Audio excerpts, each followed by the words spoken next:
would highly recommend this device here. Of course, not everybody does that. On the airplane, they're not very good. I use the Parrot Zic. The nice thing about these are they're wireless, they're Bluetooth. You can plug them in. It uses NFC, so you just tap your phone to it. Now, all of these noise-canceling headphones, from an audiophile perspective, are awful. They all sound terrible because the nature of noise canceling, in fact, destroys the quality of the sound. But the nice thing about this is there's an equalizer app that you can then put on your iOS device or whatever, and you can actually re-equalize it. You control it, it's touch, so you control it back and forth, volume control, forward, back. So you're just wearing this, and the noise cancellation is pretty good. So considering you're on an airplane and considering it's a lousy place to listen to music, this is great, no wires, noise cancellation, and it's pretty new technology. Now, the other thing that happens a lot is when I'm traveling, I like to watch my movies and my content, and I brought just this part, only just to show it. This is TiVo remote, and some of you have seen a TiVo. And you may have heard of this new TiVo that came out called the Romeo. And most people would think, oh, it's just another DVR. But it's far from that. This is a rethinking of the way that you use media. And Romeo, as its name might imply, means that it's no longer locked in by where you are in your home, but now you are watching this TV, using this TV no matter where you are. So if I go in here and I log into my TiVo, I can go in here. Let's go back to. So this is. Let's go back to the. Well, here, just give me an idea. There is the last night's news. So I didn't want to watch. I couldn't watch it. I was here, the timing, and wanted to watch the news. So here's my DVR function running here on my. We will get to it in just a moment, but we begin here this evening. It's pretty good quality. I can stream. I can watch anything I want, and I can use it to control. I can control recordings. I can do all that wonderful stuff. And of course, if I don't want to watch it on this, which is the iPad Air, which is very nice, I also have this device here, which is, if some of you recall previous years, I had one of these. These are two OLED displays. So you put them on, and then that plugs into the iPad, and you can watch it in a large screen format, or you can watch it in stereo if you should so choose. I'm sorry, Greg, I have a question because I'm a TiVo user. Yes. Your TiVo's in your brownstone on the Upper West Side, and you're playing it here? Yeah. Right. And the second question is, when you put on those OLED, don't you get the crosstalk with the glasses? With the Google glasses? I don't have them both at the same time. Okay. Now, since I know it's lunchtime, and I know we don't have a lot of time, I'm just going to do three other little things here. This is probably the thing that I've been most interested in this year. It doesn't look like very much. It's called Revolve. The TiVo actually is pretty good because I do like how I can have my movies and everything else on my TiVo. And it can be my own personal content as well. I have 6 tuners, by the way, so it records 6 things at once. And then I can just use iPads as TVs throughout the house. So it works in-home or on a phone. This is called the Revolve. This is a little box that has 7 radios in it. So Wi-Fi, Bluetooth, Zigbee, Z-Wave, etc. And what it does, these are very clever people that are going out, because all these devices talk. But one thing, if you look at my iPhone, you will see I have hundreds of apps, because each one of these things needs its own app. What these guys have done is they go out and they fire up all these radios, and they go listen for whatever's out there.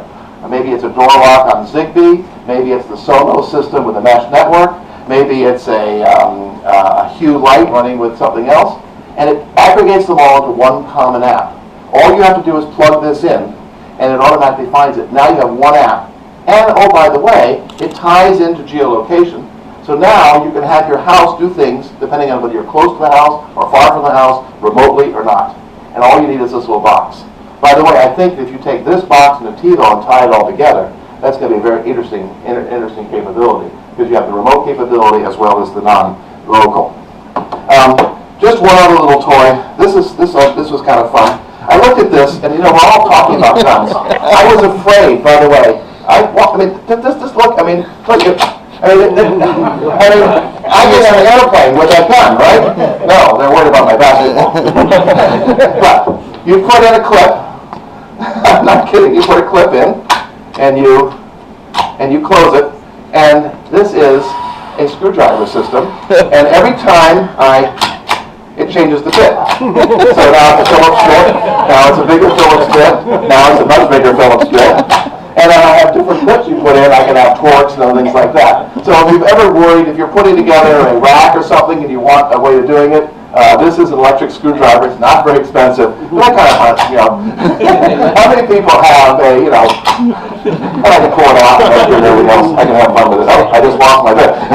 So they let you take that and carry on? They let me take that and carry on. Because that's supposed to let you take screwdrivers. Because you take the plane apart.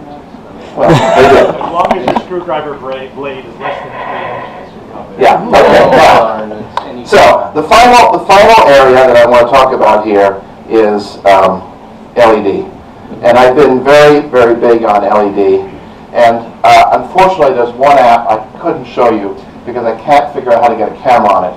But there are these towers, these spires in upper buildings. New York City has a number of buildings with big spires on it.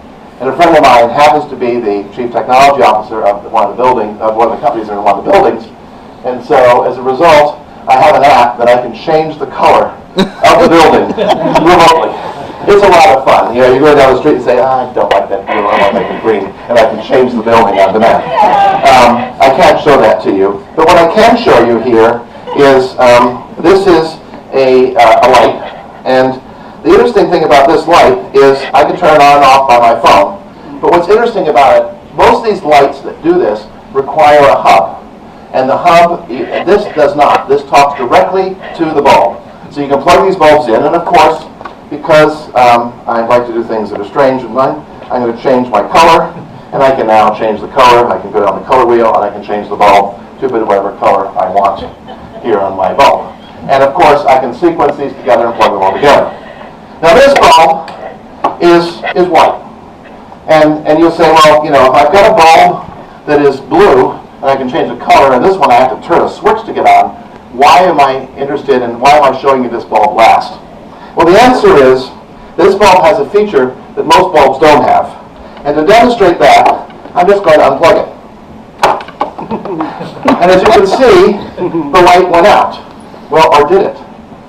This bulb is still on. It's unplugged. So this is a new invention that is just going through UL approval now. It actually has a lithium battery in the bulb, and it charges, so it's a backup. And the crazy thing about it is I can turn it off using my switch, and then I can turn the switch and I can turn it back on. But there's no thing. It's looking at the impedance of all the circuitry, and when I flip the switch, so you can put this in your home, put them in your bulbs, the power will go off, the lights will not, your light switch will still work, but you don't have any electricity. So that, I think, is kind of interesting innovation. Thank you very much. It's time for lunch.